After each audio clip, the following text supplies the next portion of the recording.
I see great pain in your future. That'll be $5.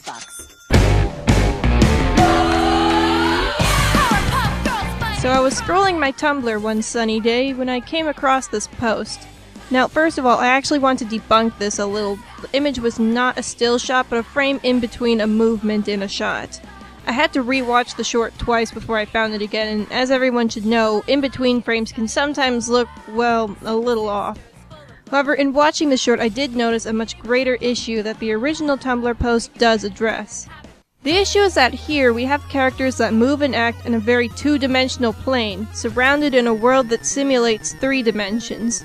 From the still shots you can already glean some of the issues this has, but those issues are quantified when the characters actually move. Essentially, there's far too much contrast between the characters and the world around them. Let's look at the original for comparison. The original show had very flat designs, not just for the girls but for the characters and the world around them.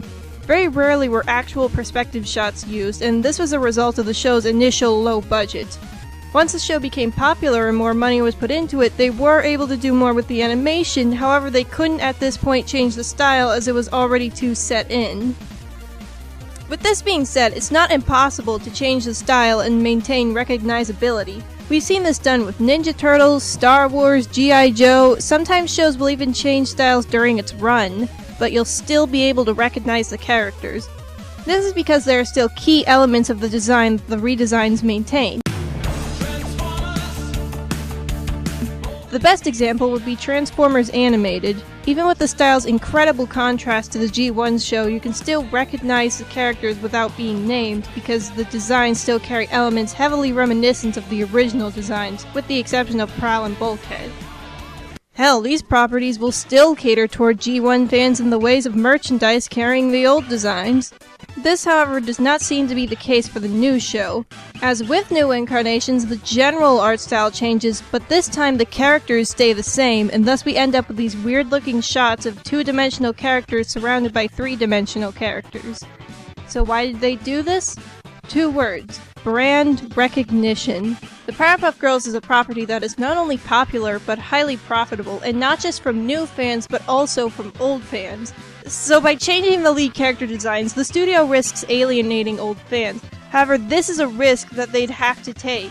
Hell, they didn't even change the new designs, and people still don't like this show.